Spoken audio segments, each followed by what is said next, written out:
안녕하세요. 저는 충남에서 배농사 지으며 혼자 아들 하나를 키워낸 60대 여성입니다. 남편을 일찍 보내고 농사에 온 힘을 쏟으며 험난한 세월을 살아왔다면 제 인생이 얼마나 고단했을지 짐작이 되실지 모르겠네요. 그 힘든 시기를 지나오며 별의별 일을 다 겪었다고 생각했는데 정작 제 인생에서 가장 크고 험난한 파도는 다 키워놓은 외아들을 장가 보내려던 시기에 예고도 없이 덮쳐왔습니다. 지금도 그날의 아찔한 기억을 떠올리면 심장이 걷잡을 수 없이 뛰곤 합니다. 저는 6,000평이라는 너른 땅을 일구며 살아온 사람입니다. 남편이 갑자기 심장마비로 세상을 떠났지만 부족한 일손을 인부에게 기대면서도 농사를 포기하지 않았죠. 남들은 여자 혼자 무슨 배짱으로 그 큰 땅을 관리하냐고 혀를 내둘렀지만 저한테는 그 배나무들이 남편이 남기고 간 마지막 선물 같다는 생각이 들었습니다. 그래서 매년 봄이면 하얗게 피어나는 꽃을 보면서 혼자 묻곤 했어요. 여보, 지켜보고 있어? 나 잘하고 있는 거 맞지? 그렇게 남편이 늘 지켜보고 있다고 생각하며 새벽부터 밭에 나가 종일 열심히 일하고 또 일했습니다. 아들이 혼자 고생하는 저를 보고 자라서 그런지 어릴 때부터 유난히 속이 깊은 아이였어요. 초등학교 다닐 때부터 학교 끝나면 곧장 밭으로 달려와 고사리 같은 손으로도 일손을 돕곤 했죠. 한 번은 일하다 힘들어 저도 모르게 한숨을 쉬는 모습을 보더니 안타까운 얼굴로 이런 말도 건넸어요. 엄마, 내가 얼른 커서 엄마 힘들지 않게 밭일 다 할게. 그 말을 듣고 코끝이 찡해져 아이 모르게 눈물을 닦아냈습니다. 그러면서도 늘 일하느라 바쁜 엄마가 신경 쓰지 않도록 자기 앞가림은 알아서 잘했어요. 그런 아이 덕분에 혼자서도 힘든 배농사를 이어갈 수 있었던 것 같습니다. 그러다 어떤 해에는 무서운 태풍이 불어 수확을 앞둔 배에 낙과 피해가 너무 커 망연자실할 때도 있었어요. 남들은 넓은 땅 있다고 떵떵거리며 사는 줄 알지만 땅을 팔아서 돈 만지는 거 아니고 깔고 앉아있는 농사꾼이라면 한 해 수확에 울고 웃으며 사는 게 일상이랍니다. 자식 같은 마음으로 정성 들여 키운 농작물이 망가진 모습을 보면 억장이 무너지는 기분이죠. 그런데 하필 그 해가 아들이 대학 입시를 앞둔 해였어요. 수학철이 지나고도 내내 억울한 마음을 감추지 못하는 저를 보며 아들이 이를 악물고 공부해 명문대 합격 소식을 알려주더군요. 엄마, 진짜 농사는 망쳤어도 자식 농사는 잘 지었지? 그러니까 기운 내. 내년에는 올해보다 더 잘 될 거야. 씁쓸한 마음을 위로하는 아들의 한마디에 얼마나 가슴이 뭉클했는지 모릅니다.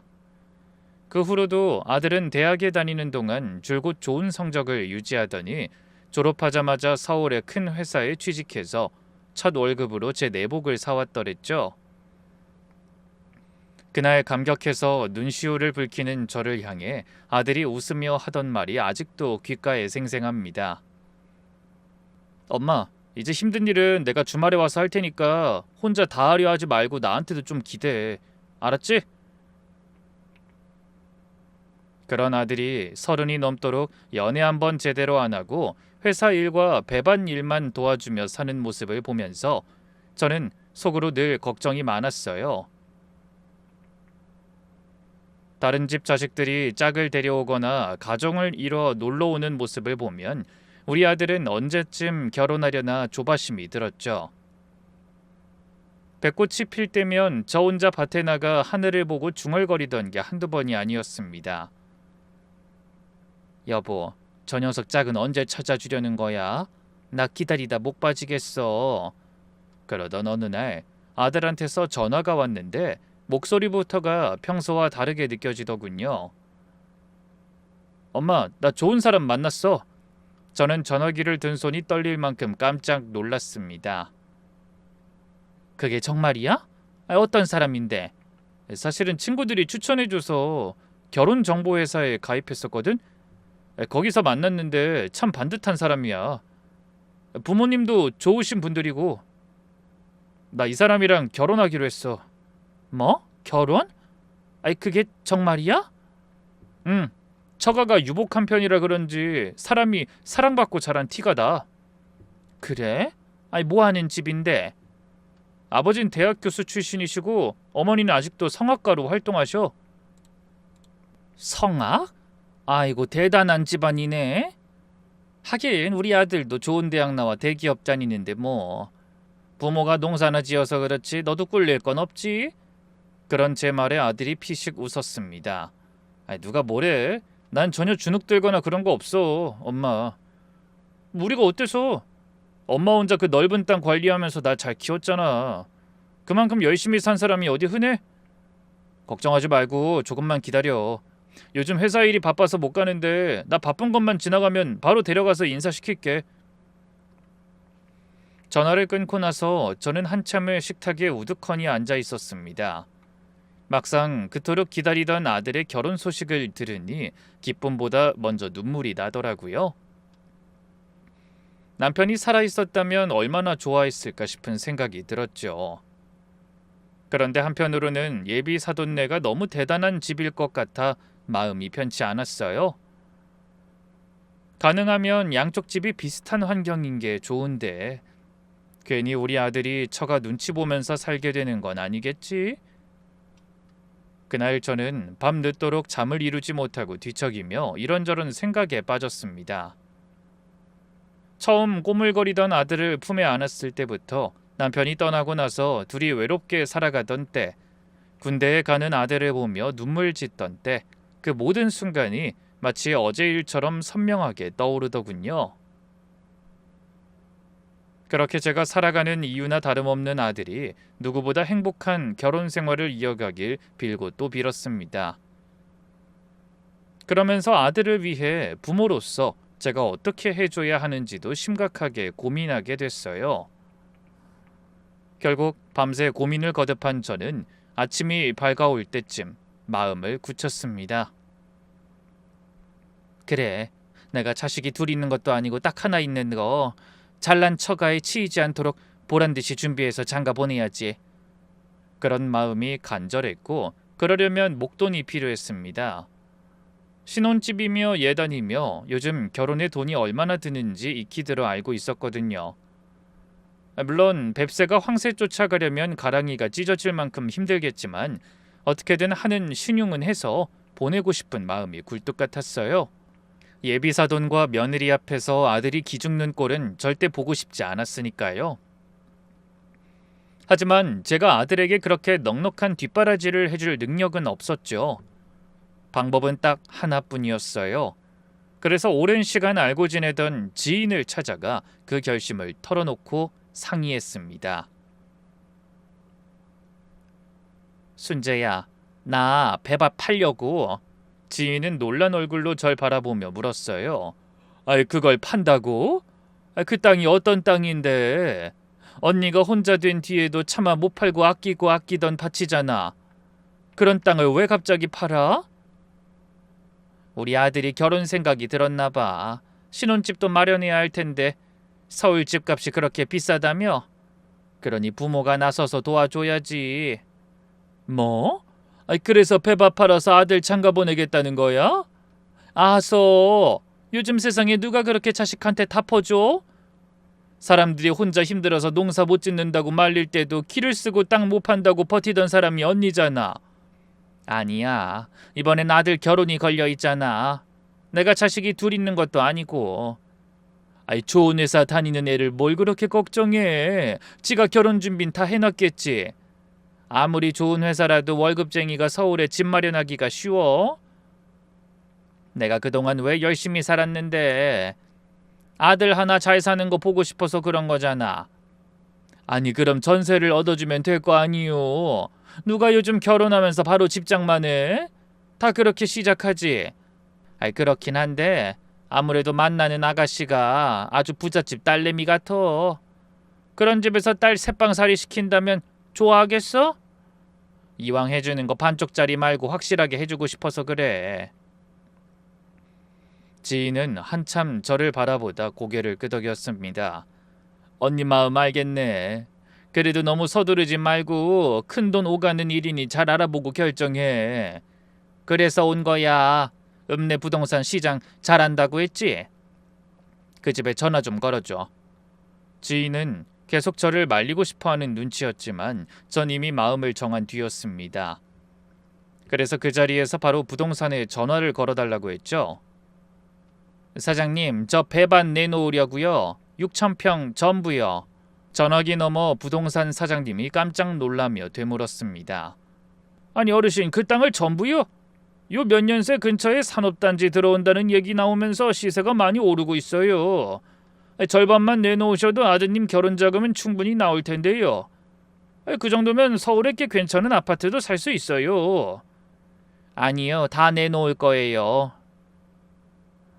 인생에 한 번뿐인 결혼인데 평생 바쁘다는 핑계로 제대로 신경 써주지 못한 아들, 장가만큼은 남부럽지 않게 해서 보내고 싶네요.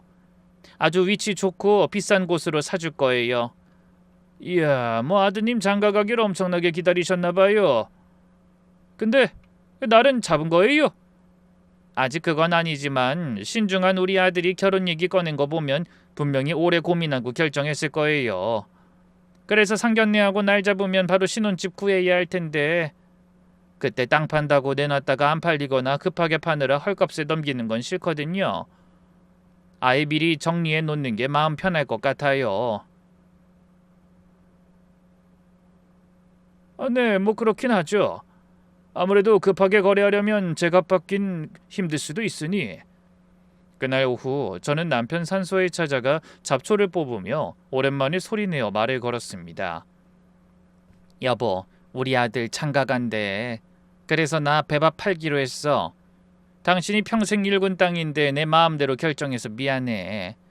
그래도 애를 위한 거니까 이렇게 써도 되지? 그 착한 녀석을 위해서 이 정도는 해줘야지.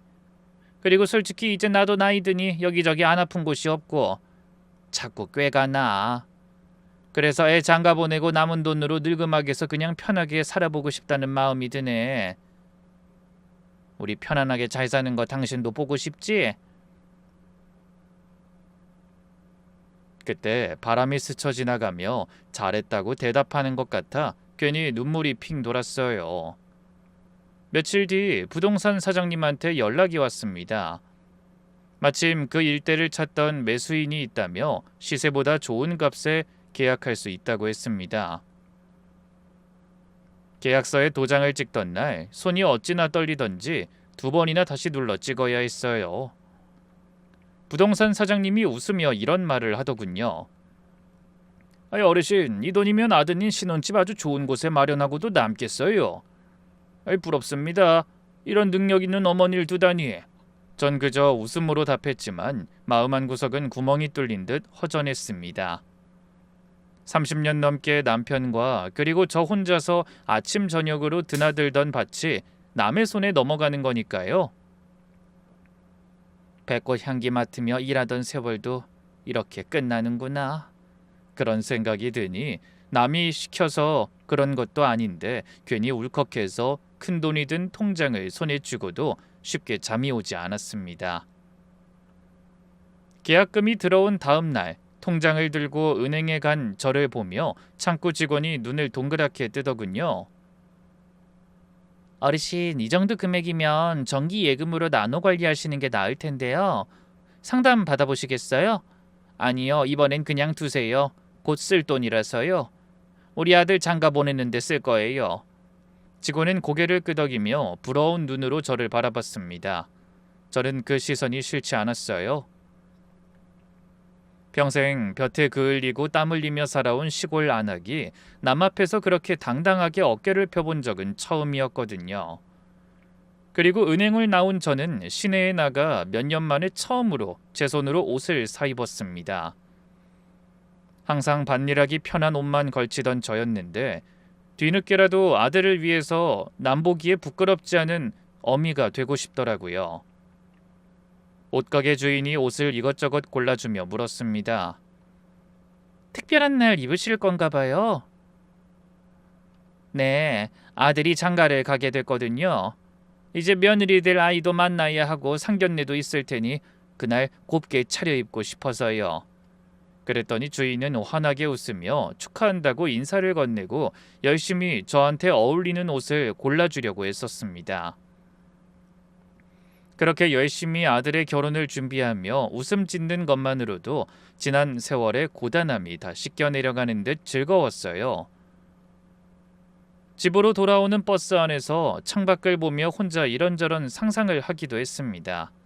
며느리 될 아이는 어떻게 생겼을까? 사돈 되실 분들은 어떤 성품일까? 그런 생각만으로도 가슴이 부풀어 오르는 것처럼 설레더군요. 처음엔 땅 파는 걸 말리던 지인도 제 모습을 보더니 흐뭇한 얼굴로 고개를 끄덕였습니다. 내가 더 말리지 않길 잘했나 봐. 언니 이런 표정 오랜만에 보는 것 같네. 하긴 말이 좋아 땅 지키는 거지.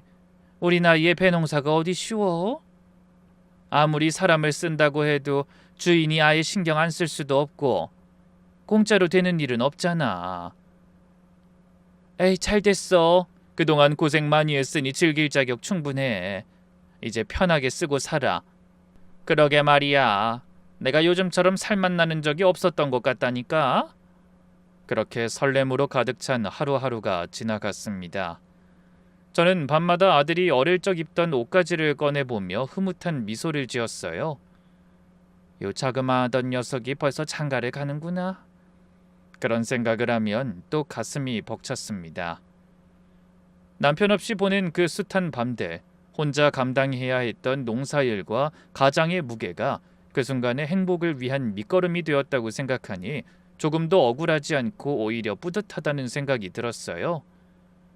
그래, 내가 이 약 물고 버텨서 땅도 좋은 값 받았으니 됐어. 그 돈으로 우리 아들이 좋은 집에서 처자식 거느리고 행복하게 사는 거 볼 수 있으면 더 바랄 게 없지. 그렇게 저는 모든 일을 다 끝내고 며칠 후 아들에게 전화해 이 소식을 전했습니다. 아들은 얼마나 놀랐는지 목소리까지 떨며 확인하듯 물었어요. 엄마, 정말 그 땅을 다 판 거야? 아빠가 남겨주신 거라고 그렇게 악착같이 지키더니 왜... 그렇게까지 안 해도 되는데 왜 그랬어? 괜찮아. 엄마도 아빠 보란듯이 할 만큼은 다 했어. 이제부턴 너 잘 사는 거 보는 게 엄마한테 가장 큰 행복이야. 그래도 매일 밭에 나가는 게 낙인 사람이 이제 어쩌려고. 나한테 먼저 묻기라도 하지 그랬어. 엄마가 물으면 네가 땅 팔아 집 사달라고 했겠어? 그냥 엄마가 하고 싶어서 그런 거야. 이제 엄마도 환갑 지났는데 언제까지 고된 일에 치여 살겠니? 땅값 좋을 때 팔아서 너 잘 살게 해주고 엄마도 편히 좀 살아봐야지. 나도 다 생각이 있어서 그런 거니까 걱정하지 말고 넌 잘 살기만 하면 돼. 그래도 아들은 감정이 북받치는지 한참을 아무 말이 없었습니다. 그러다 목소리가 살짝 잠긴 채로 이러더군요. 고맙고 미안해 엄마. 그러고는 마음이 착잡한지 무겁게 가라앉은 목소리로 서둘러 전화를 끊었어요. 하지만 저는 아들 살림 마련하는데 힘을 보태줄 생각을 하며 그저 행복하기만 했습니다. 그 와중에도 창밖으로 밭이 있는 쪽을 바라보면 마음 한편이 텅 빈 듯했지만 그보다는 아들 앞날에 대한 기대가 더 컸죠. 그렇게 땅을 팔고 얼마 후 아들이 전화를 걸어와 예비 며느리와 함께 인사하러 내려오겠다고 하더군요. 그 말을 듣자마자 저는 며칠 동안 바쁘게 집안 구석구석을 쓸고 닦았습니다. 평생 밭일에 쫓겨 바쁘게 사느라 신경 쓰지 못했던 마루며 마당까지 반질반질하게 닦으면서 며느리 될 아이에게 좋은 인상을 주고 싶다고 생각했죠. 며칠 후 드디어 약속한 날이 되어 마당에 자동차 들어서는 소리가 들리자 저는 앞치마를 벗어던지고 불이 나게 대문을 달려나갔습니다. 어머님, 처음 뵙겠습니다. 잘 부탁드립니다. 말투도 곱고 눈빛도 선해 보였어요. 무엇보다 외모와 태도가 참해서 마음에 들더라고요. 저는 그 아이의 손을 덥석 잡으며 반겼습니다. 먼 길 오느라 고생했어요. 어서 들어와요. 집 안에 들어와서도 며느리들 아이는 조신하게 자리에 앉아 제가 내온 다과를 조금씩 맛보며 예의 바르게 대화를 이어갔습니다. 먼저 조심스럽게 제 건강에 관해 묻더니 저 혼자 넓은 밭을 일구며 아들을 키웠다는 얘기를 들었다며 눈시울까지 붉히더라고요. 어머님 혼자 그 고생을 다 하셨다니 정말 대단하세요. 저희 부모님도 그 얘기 듣고 감동하셨어요. 그 말 한마디에 저는 대번에 예비 며느리에 대한 호감도가 올라갔습니다. 시어머니의 고생스러운 세월을 무시하지 않고 고운 시선으로 봐주는 게 정말 고마웠죠. 아들이 사람 하나는 제대로 봤다는 생각이 들어 흐뭇하더라고요. 점심상을 차려주니 반찬 하나하나에 젓가락을 가져가며 맛있게 먹는 모습도 예뻐 보였습니다. 그렇게 화기애애하게 밥을 먹던 중 며느리 될 아이가 문득 고개를 돌려 담장 너머를 바라보며 물었어요. 여기서 멀지 않은 곳에 어머님 배밭이 있다고 들었는데 한번 가볼 수 있어요? 아, 그거 몇 달 전에 팔았다. 너희 결혼하는데 보태려고. 그 말에 며느리 될 아이가 놀란 얼굴로 아들을 바라보더군요. 아들은 멋쩍은 듯 웃으며 말을 돌렸습니다. 엄마, 그런 얘기까지는 안 해도 되는데. 왜? 뭐 숨길 일도 아닌데 뭘. 엄마가 좋아서 한 일이잖니? 너희들 신혼집 구할 때. 말을 다 끝맺기도 전에 며느리들 아이가 살며시 제 손을 잡으며 이렇게 말했습니다. 어머님 감사합니다. 이렇게 마음 써주신 거 절대 잊지 않고 저도 앞으로 잘하도록 노력할게요. 그렇게 살가운 며느리가 집으로 돌아가며 대문 앞까지 배웅 나온 저에게 다시 한번 고개를 숙이더군요. 어머님, 앞으로 자주 놀러 올게요. 건강 잘 챙기시고 혼자 계신다고 식사 거르지 마세요. 아이가 벌써 제 며느리가 된 듯 마음 써서 건네는 말이 고마워 절로 웃음이 나고 정이 가더라고요. 그래서 두 아이가 탄 차가 보이지 않을 때까지 손을 흔들며 배웅했습니다.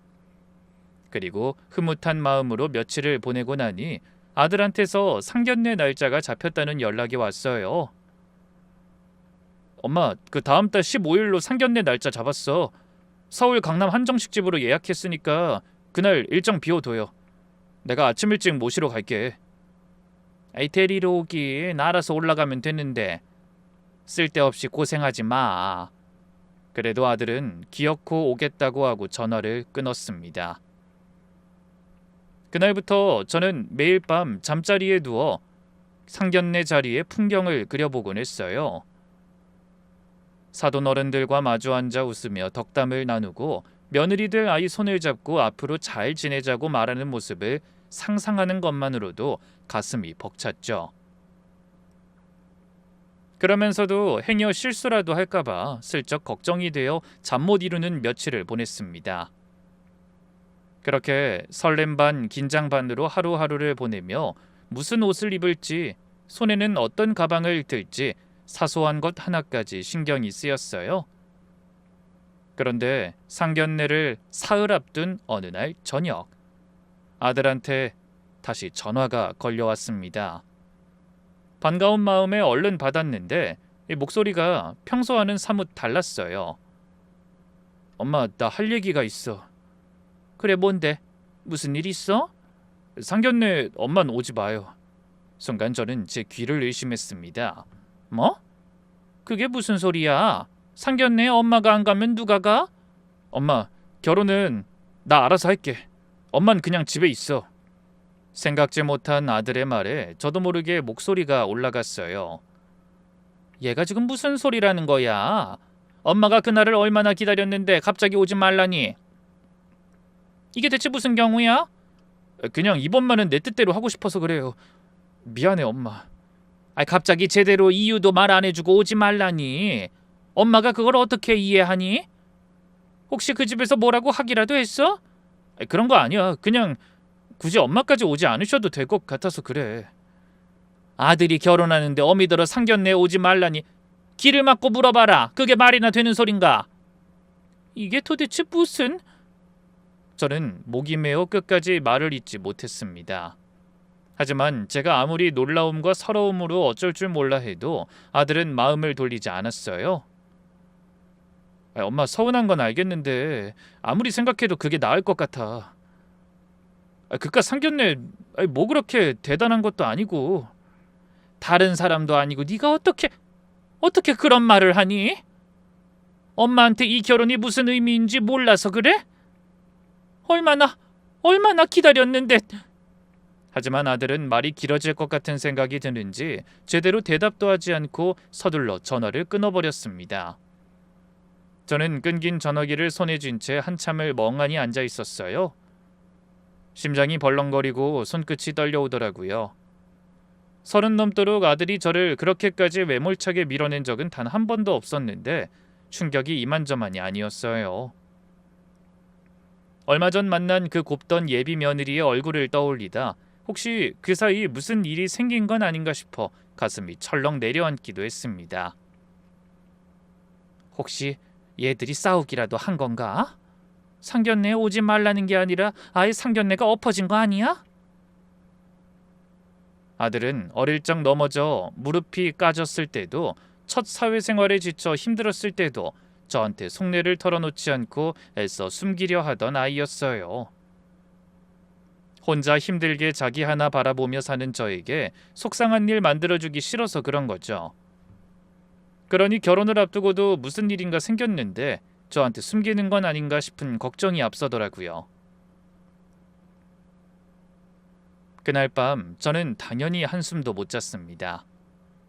왜 멀쩡하게 상견례에 오라고 했던 아들이 갑자기 마음을 바꿨는지 모르겠어서 속이 새카맣게 타들어가는 기분이었어요.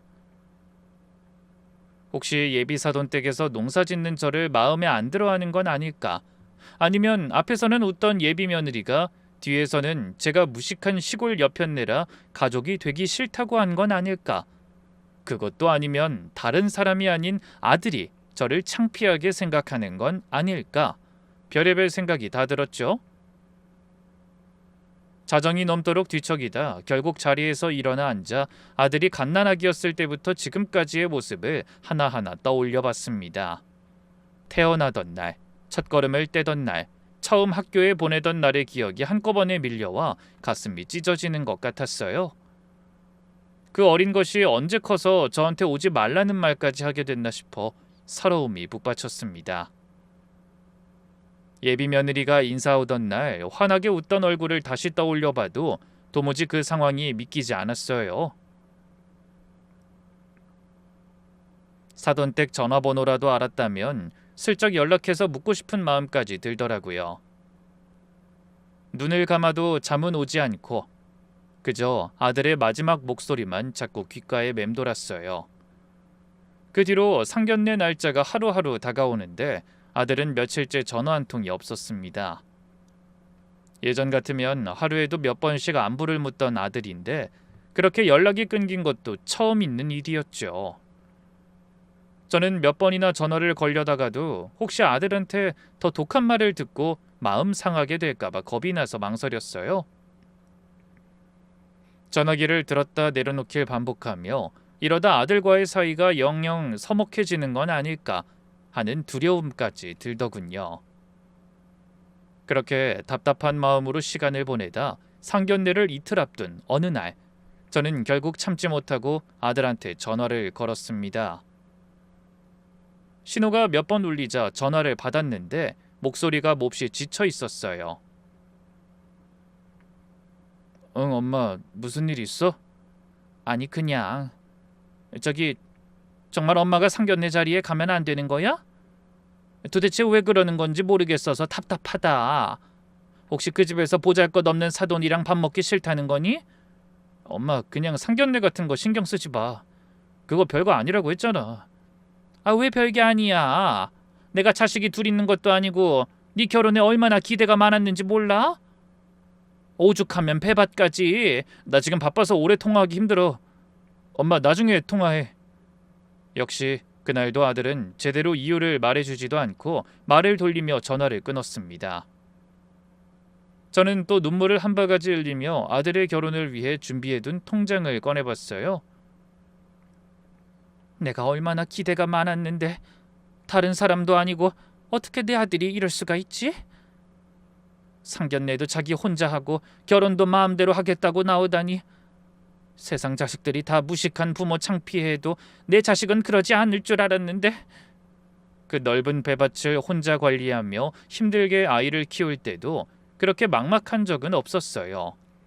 그런데 다 커서 제 앞가림 알아서 하겠다고 나오는 아들 앞에서 아무것도 할 수 없다는 사실이 낯설고도 서글펐습니다.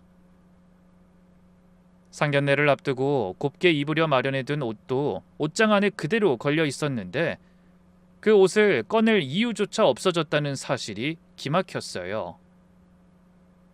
내가 이런 꼴을 보려고 그 넓은 배밭을 팔았나? 그렇게 착잡한 마음으로 하루를 보내고 나니 어느새 상견례 전날 밤이 되었습니다. 저는 밤이 깊도록 뒤척이며 몇 번이고 이불을 걷어차고 일어나 앉았어요. 이러다 정말 저는 아무것도 못하고 아들이 혼자 알아서 결혼식까지 치르는 건 아닐까 하는 두려움이 자꾸만 커져갔습니다. 아니야. 아무리 오지 말라고 했어도 그냥 이렇게 넘어갈 순 없어. 상견례가 나만 빼고 예정대로 진행되는 건지 깨진 건지 내 눈으로 확인이라도 해야겠어. 저는 밤새 뒤척이며 몇 번이나 마음을 다잡았어요. 아들이 절대 오지 말라고 한 걸 알면서도 도무지 답답한 마음과 불안을 떨쳐낼 수가 없었습니다. 그래서 몇 번이나 전화기를 들어 아들 번호를 눌렀다가 지우길 반복했죠. 전화를 걸어 다시 얘기를 해보고 싶은 마음이 굴뚝 같았지만 또 매몰찬 아들의 목소리를 들을 자신이 없었습니다. 결국 저는 상견례 자리에서 정식으로 앉을 수는 없어도 멀찍이서라도 아들의 결혼이 무사히 잘 진행되고 있는지 확인은 해보자고 마음먹게 됐어요. 그리고 할 수만 있다면 아들이 저를 밀어내는 이유도 알아내고 싶었죠.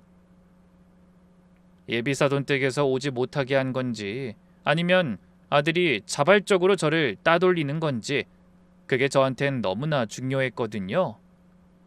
그래서 다부지게 각오를 다진 뒤 상견례를 위해 준비했던 그 옷 대신 평소 입던 수수한 옷을 꺼내 입었어요.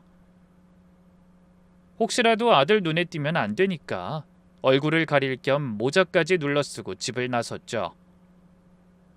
버스를 타고 시내로 나가 다시 지하철을 타고 서울까지 올라가는 그 길이 얼마나 멀게 느껴졌는지 모릅니다. 원래 예정대로라면 저를 데리러 온 아들의 차를 타고 행복한 얼굴로 찾아갔을 그 길을 저 혼자 절망적인 마음으로 찾아가려니 자꾸 눈물이 나려고 했어요. 지하철을 타고 가는 동안에도 혹시 아들이 먼저 전화를 걸어와 마음이 바뀌었다고 말해주진 않을까 하는 헛된 기대를 버릴 수가 없었습니다. 하지만 전화기는 끝내 한 번도 울리지 않더군요. 지하철이 서울로 향해 갈수록 심장이 두근거리기 시작했어요. 혹시나 그러다 아들한테 들키면 어쩌나 괜히 푼수를 떨어 멀쩡히 진행되는 아들 결혼에 초를 치고 분란만 일으키는 건 아닐까 별별 걱정이 다 들었죠. 하지만 이미 결심한 일을 포기할 마음도 어차피 나선 발길을 돌리고 싶다는 생각도 들지 않았습니다.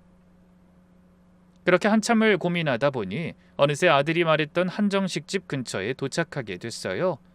그때부터 지하철에서 와는 비교도 안 될 정도로 심장이 미친 듯이 뛰기 시작했습니다.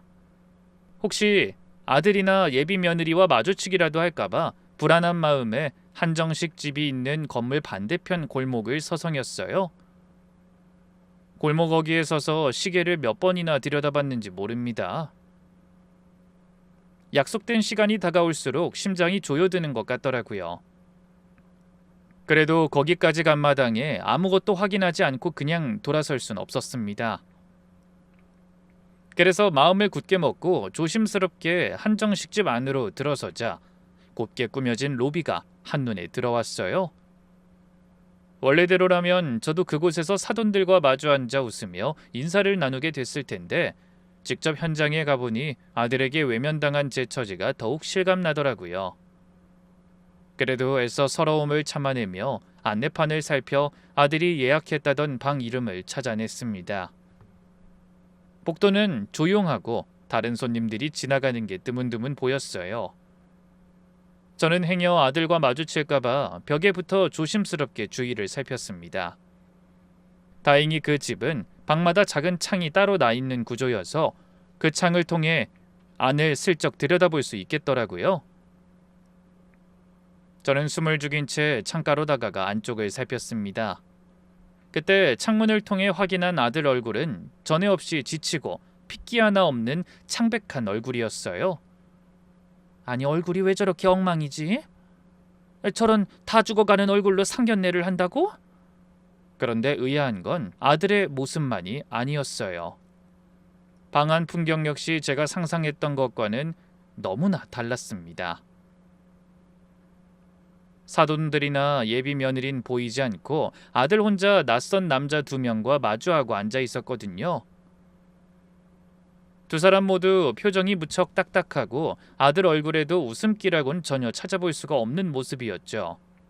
상견례를 앞두고 그려보았던 그 훈훈한 풍경과는 너무나 다른 분위기 앞에서 저는 의아한 마음을 감출 수가 없었습니다. 대체 저 사람들이 누구길래... 저도 모르게 입 밖으로 혼잣말을 중얼거렸어요. 긴장한 탓에 손끝은 얼음장처럼 차가워져 있었고 심장은 금방이라도 터질 듯이 뛰었습니다. 상견례라고 하기엔 너무나 이상한 광경에 뭐가 어떻게 돌아가는 건지 몰라 침만 꿀꺽 삼켰죠. 그때 두 사람이 뭔가 심각하게 얘기를 나누더니 아들만 남겨둔 채 자리에서 일어서더군요. 저는 재빨리 방문 옆 구석으로 몸을 숨기고 고개를 살짝 빼 안에서 나오는 사람들을 살폈습니다. 헌데 그중 한 명이 안에 있는 아들을 향해 조용히 속삭이듯 말을 건넸어요. 언제 도착한다고 했죠? 아까 10분 남았다고 했으니까 금방 도착할 겁니다. 그럼 저희는 밖에서 대기하면서 상황이 어떻게 돌아가는 건지 지켜보겠습니다. 긴장하지 마시고 준비한 대로만 해주시면 됩니다. 그 말에 안에 있던 아들이 살짝 떨리는 목소리로 알겠다고 대답하는 게 들렸어요. 그때 방에서 나온 또 다른 남자 하나가 짧고 단호하게 말했습니다. 혹시나 눈치를 챈 것 같거나 긴박한 상황이 생기면 아까 말씀드린 대로 복도에 대기하고 있는 저희 인원을 부르시면 됩니다. 아시겠죠? 네, 알겠습니다. 걱정하지 마세요. 그 말에 대답하는 아들의 목소리는 낮고 차분했지만 어딘가 긴장한 기색이 역력했습니다.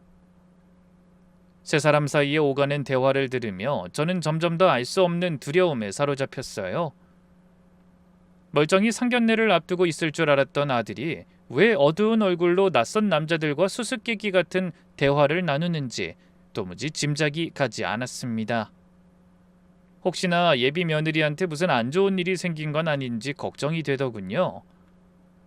맘 같아서는 당장 안으로 뛰어들어가 아들에게 얼굴이 왜 그 모양인지 그 사람들은 누구인지 하나하나 따져 묻고 싶었어요.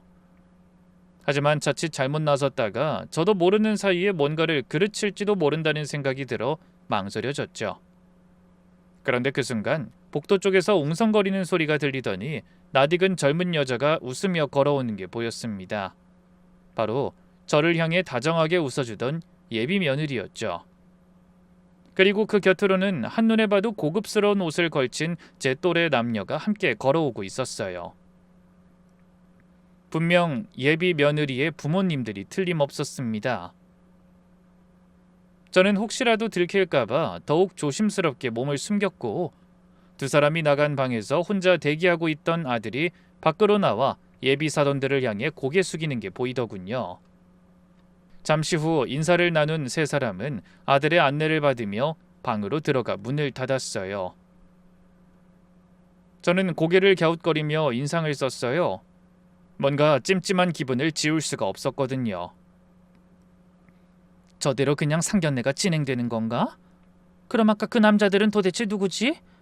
헌데 그런 생각과 동시에 갑자기 복도 저편에서 여러 사람의 발소리가 다급하게 울려 퍼지기 시작했습니다. 저는 놀란 마음에 몸을 피하지도 못하고 기둥 뒤에 숨은 채 그대로 얼어붙어 버렸어요. 그 순간 갑자기 우르르 몰려든 사람들이 방문을 벌컥 열고 안으로 들어갔습니다. 저는 미처 피할 새도 없이 그 자리에 그대로 서 있다가 밀려 들어오는 사람들 틈에 휩쓸려 몸이 휘청거렸어요. 여기저기서 무전기 소리와 다급한 발걸음 소리가 뒤섞이며 조용하던 한정식 집 복도가 순식간에 아수라장으로 변했습니다. 저는 정신을 차릴 새도 없이 이리저리 떠밀리느라 대체 무슨 일이 벌어지고 있는 건지 짐작조차 할 수 없었죠. 그때 누군가 다급하게 소리쳤어요. 어르신, 여기서 이러시면 안 됩니다. 얼른 피하세요. 그러다 낯선 남자의 손에 이끌려 복도 한쪽으로 밀려났습니다. 그런데 그 시끄러운 소동의 한가운데에서 저를 부르는 아들의 목소리가 들려왔어요. 엄마, 여기서 뭐 하는 거야? 방 안에서 뛰쳐나온 아들이 저를 발견하고 놀란 얼굴로 달려왔죠. 저는 다리에 힘이 풀려 아들 팔을 붙잡고서야 겨우 몸을 지탱할 수 있었습니다. 하지만 그 와중에도 아들의 얼굴을 살피는 건 놓치지 않았어요. 어디 다친 곳은 없는지 확인해봐야 마음이 놓일 것 같더라고요. 다행히 눈으로 보이는 문제는 없는 것 같아 긴장이 좀 풀리는 기분이었지만 며칠째 잠도 제대로 못 자고 마음 졸인 데다 갑작스러운 상황에 처하니 온몸이 부들부들 떨리는 건 어쩔 수 없었어요. 이게 다 무슨 일이니? 저 사람들은 누구고 너는 왜 저런 사람들이랑 오늘 상견례 하는 날 아니었어? 엄마, 지금은 설명할 시간 없어. 일단 여기서 나가야 해. 아들이 제 팔을 잡고 급히 걸음을 옮기려는데 방 안쪽에서 갑자기 큰 소리가 터져나왔습니다. 경찰입니다. 움직이지 마세요. 그 외침을 들은 저는 순간적으로 온몸이 얼어붙었습니다. 경찰? 아니, 갑자기 경찰은 왜... 그때 안방문이 활짝 열리며 정장 차림의 남녀가 손목에 수갑을 찬 채 끌려 나오고 있었습니다. 저는 눈을 의심하며 그중 맨 앞쪽에 선 사람이 바로 얼마 전 제 손을 잡고 해맑게 웃던 예비 며느리였기 때문입니다. 저 아이가 왜... 아니, 어떻게 이런 일이... 저는 말을 잇지 못한 채 입만 떡 벌렸습니다. 그 아이의 옆으로 조금 전에 함께 방으로 들어갔던 부모로 보이는 사람들까지 경찰의 손에 붙들려 끌려 나오고 있었죠. 하지만 놀랄 일은 거기서 끝이 아니었어요. 저한테 인사하러 왔을 때는 세상 조신해 보이던 예비 며느리가 갑자기 얼굴을 험악하게 일그러뜨리며 경찰을 향해 거친 욕설을 내뱉고 있는 게 아니겠어요? 아이씨, 이거 안 나? 내가 뭘 잘못했다고 이러는 거야? 전과 있으면 결혼도 못해? 내가 이번엔 진짜 맘 잡고 잘 살아보려고 한 거라니까. 그 말에 저는 기겁하며 입을 틀어막았습니다. 전과라니? 제가 지금 무슨 소리라는 거니? 그러자 아들이 한숨을 푹 내쉬더니 믿을 수 없는 말을 늘어놨어요. 엄마, 놀라지 말고 들어. 저 사람들 다 사기꾼이야.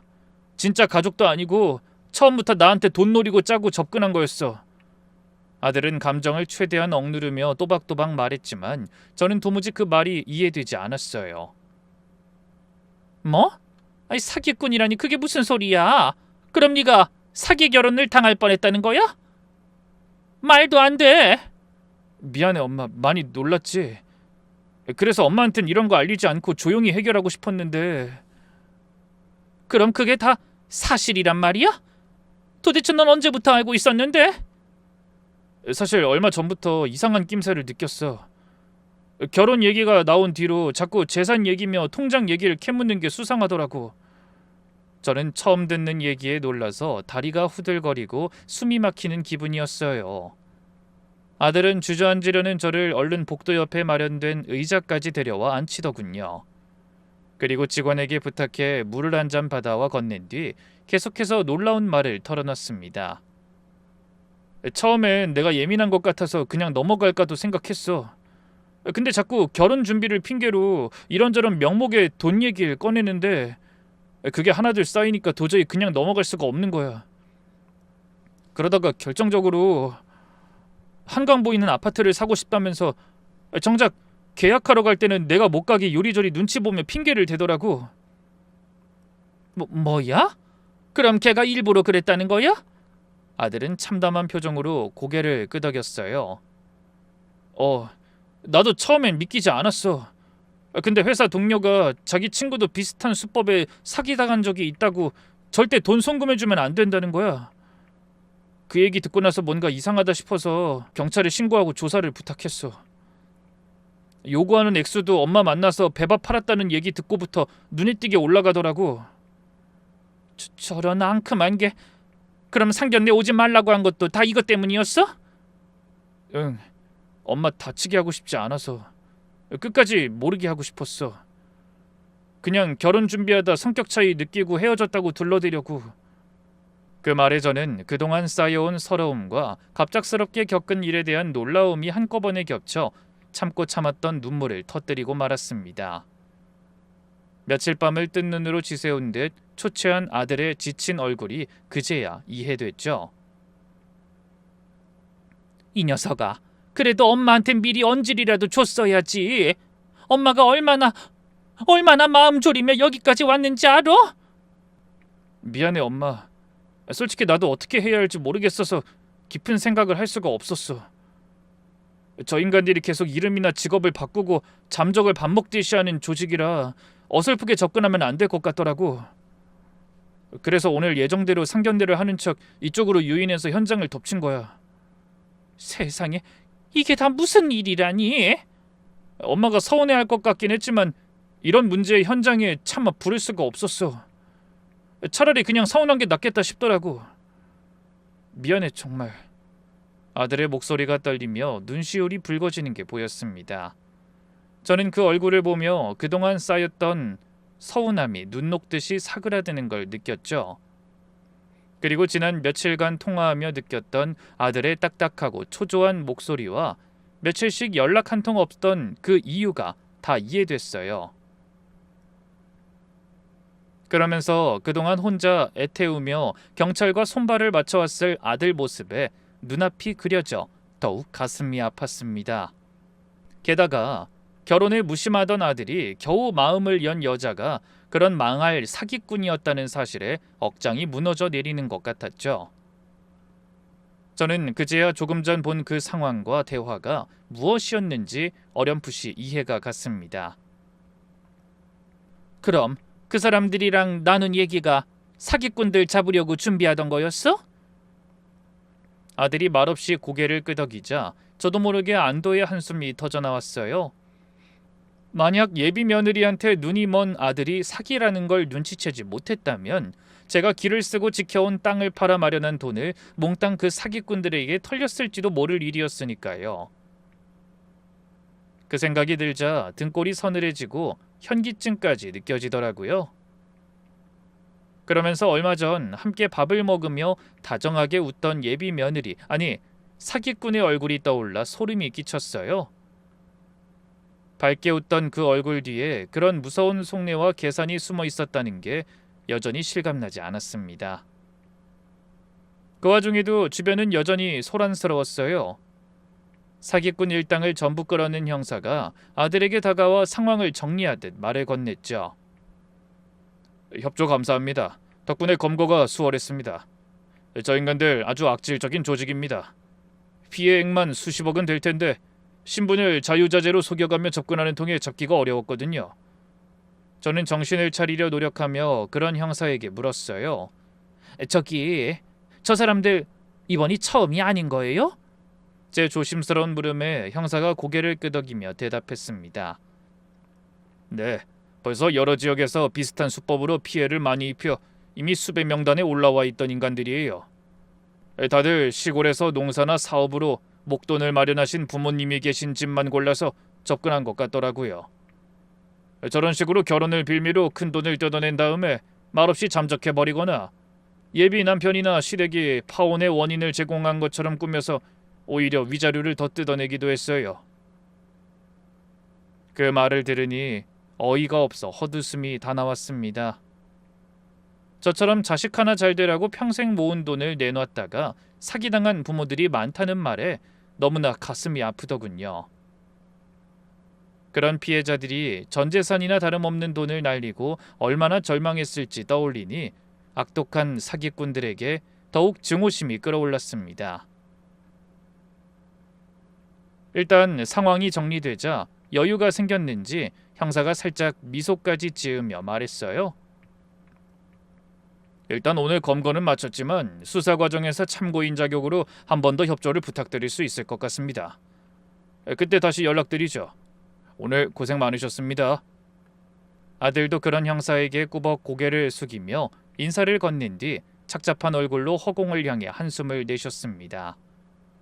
그 얼굴에서 그간의 치열한 고민과 마음고생이 보이는 것 같아 저는 또다시 눈물이 터져버렸어요. 그렇게 경찰들이 모두 빠져나간 후 그제야 주변을 둘러볼 여유가 생기더군요. 곱게 꾸며졌던 방은 어느새 범죄자를 잡으려던 경찰과 반항하려고 버둥거리던 사기꾼들의 대립으로 엉망이 되어 있었고, 조금 전까지도 평화롭고 조용하던 한정식 집의 분위기는 어수선하게 변해버렸죠. 저는 가까스로 다리에 힘을 주고 일어나 멀리서 경찰차에 타고 끌려가는 뻔뻔한 인간들의 모습을 바라보며 혀를 찼습니다. 아들이 곁에서 그런 제 손을 잡아주며 괜찮은지 거듭 묻더군요. 하지만 그때까지도 저는 조금 전 제 눈앞에서 벌어진 일들이 도무지 현실로 느껴지지 않았어요. 그렇게 참하고 곱던 아이가, 그리고 교수와 성악가라며 점잔을 떨었을 그 부모라는 사람들이 실은 많은 가정의 평화를 깨고 노년의 부모들에게 위기와 눈물을 떠안겨온 사기꾼들이었다는 사실에 치가 떨렸습니다. 그때 아들이 여전히 걱정스러운 얼굴로 물었어요. 엄마 괜찮아? 많이 놀랐지? 여기서 조금만 기다릴래? 내가 청심환 좀 사올게. 아니다, 그냥 지금 병원에 가볼까? 괜찮아. 우리 아들 안 다쳤으니까 됐어. 미안해 엄마. 얼마나 못났으면 사기 결혼을 당할 뻔했는지 정말 엄마 볼낯이 없어. 고르고 고른다고 결혼정보에서 도움까지 받았는데 하필 내가 사람 보는 눈이 너무 없나 봐. 하지만 저는 고개를 저으며 아들의 손을 잡았습니다. 무슨 소리야. 작정하고 그런 업체 사람들까지 속여서 잘나가는 집안 행세를 했는데 결혼 전문가들까지 속인 인간을 네가 무슨 수로 알아봐? 그나마 네가 속임수에 넘어가지 않고 이렇게 빨리 눈치를 채고 용기 내서 경찰까지 부른 덕에 엄마 돈도 지키고 또 다른 피해자들이 생기는 것도 막은 거야. 그러니까 절대 네 탓하면 안 돼. 이건 그냥 액땜한 거라고 생각하면 돼. 우리 인생에 이제 이것보다 더 무섭고 황당한 일은 없을 거야. 알겠지? 그렇긴 한데 엄마가 그 귀한 땅을 팔았으니 어쩌지? 그건 돌이킬 수도 없잖아. 이번엔 이렇게 끝났지만 너 결혼할 때 집 사주려는 엄마 계획에는 변함이 없어. 정말 좋은 여자 만나서 행복한 결혼할 때 요긴하게 쓰도록 잘 관리하면 돼. 걱정하지 마. 저는 아들이 부담을 느낄까봐 어떻게든 아무렇지 않은 척 보이려 노력했습니다. 하지만 여전히 두근거리는 심장은 며칠이 지나도 진정되지 않을 것 같더군요. 그래도 그 순간 가장 중요한 건 우리 두 모자와 통장 잔액이 무사하다는 것이었어요. 그래서 습관적으로 고개를 들어 하늘을 보며 속으로 중얼거렸죠. 여보 고마워. 하마터면 큰일 날 뻔했는데 당신이 우리를 지켜준 거지? 그럼 한 가지만 더 부탁할게. 이번 일로 우리 아들이 상처받지 않게 돌봐주고 이번엔 정말 좋은 며느리감 하나 보내줘. 부탁해.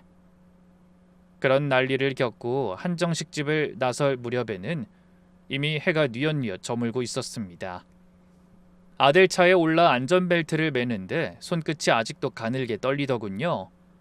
엄마 정말 병원에 안 가봐도 되는 거야?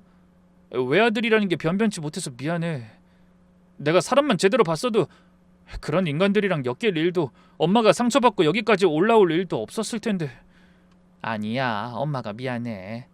네가 이런 모습 안 보여주려고 일부러 오지 말라고 한 건데 내가 우리 아들을 못 믿고 어리석게 굴었어. 놀란 거야 어쩔 순 없지만 그래도 이렇게 무사히 끝나서 다행이다. 차가 서울을 벗어나 고속도로에 올라서자 아들이 운전대를 잡은 채 조심스레 다시 입을 열었습니다. 앞으로 며칠은 경찰서 오가면서 진술도 하고 정리할 게 좀 남았겠지만 그래도 다 끝난 거나 마찬가지니까 엄만 걱정 안 해도 돼. 그래, 네가 알아서 잘하겠지. 엄만 아무 걱정 안 할 거야. 그러니까 너도 이제 엄마한테 그만 미안해해. 알았지? 그렇게 길고 긴 그날 하루가 마무리되었습니다. 며칠 뒤 아들에게서 그 사기꾼 일당이 구속됐다는 소식을 전해 들었어요. 워낙 피해자와 피해 금액이 많은 사건이라 형량이 꽤 무겁게 나올 거라고 하더군요. 자식을 위해 평생 모은 돈을 내놓고도 상처만 남았을 노년의 부모들을 생각하면 평생 감옥에서 썩어도 모자랄 악질적인 범죄였습니다. 엄마, 그 인간들 사기친 금액이 어마어마해. 그 돈으로 온갖 사친 다 하고 브로커를 통해서 신분도 세탁하고 심지어 성형수술까지 했다더라. 사람으로 태어나서 왜 그렇게 사는 걸 택했을까? 이번엔 아마 죗값을 톡톡히 치르게 될 거래. 전화기를 통해서 아들의 깊은 분노가 고스란히 느껴졌어요.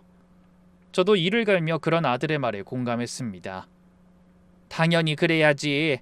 이용해 먹을 게 없어서 자식 생각하는 부모의 마음을 이용해? 아주 제대로 벌받아야 해.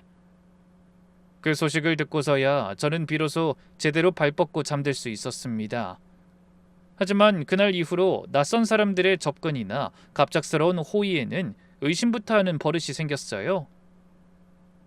슬픈 일이긴 하지만 험한 일이 많이 일어나는 세상이니 그 역시도 값진 교훈이라고 생각하며 돌다리도 두드려보는 심정으로 살아가기로 마음먹었습니다. 그로부터 1년 남짓 지난 어느 날 아들이 회사 동료 소개로 만난 사람과 조심스럽게 새로운 만남을 시작했다는 소식을 알려왔어요. 엄마, 이번엔 천천히 여유를 가지고 한번 만나보려고. 물론 오래 만난다고 그 사람을 다 알 수 있는 건 아니지만 적어도 사기는 당하지 말아야 하니까. 그것도 좋지만 그렇다고 모든 사람을 색안경 끼고 보진 말자. 세상엔 아직 좋은 사람들이 더 많을 거야. 말은 그렇게 했지만 저 역시 아들이 더는 상처받는 일 없이 좋은 사람만 만나길 간절하게 빌었습니다. 그렇게 다시 연애를 시작한 아들과 새로 만나는 아가씨는 전처럼 화려한 집안이나 부유한 환경을 자랑하는 아이는 아니었어요. 하지만 조용하고 겸손한 얼굴로 2년이 훌쩍 넘는 시간 동안 아들의 곁을 든든하게 지켜주는 심성이 고운 아이였습니다. 아들이 그 아이와 결혼하겠다며 제 앞에 데려왔을 때 저는 예비 며느리의 손을 잡으며 진심 어린 부탁을 했어요. 나는 다른 건 바라는 거 없다. 그저 부부끼리 비밀 없이 진실한 마음으로 서로 믿고 살아갈 수 있는 집을 만들어주면 좋겠어. 할 수 있겠니? 그럼요. 부족하지만 실망하시지 않도록 좋은 모습 보여드릴게요. 저는 그 말을 믿어보기로 하고 조용히 두 아이의 미래를 응원해줬습니다. 맘 같아서는 예전에 결심한 대로 아들에게 좋은 신혼집을 마련해주고 싶었어요. 그런데 아들이 이런 말을 하더라고요. 엄마, 굳이 나한테 뭔가를 해주려고 노력하지 마. 그냥 엄마가 건강하게 내 곁에 오래도록 있어주는 게 가장 큰 선물이거든.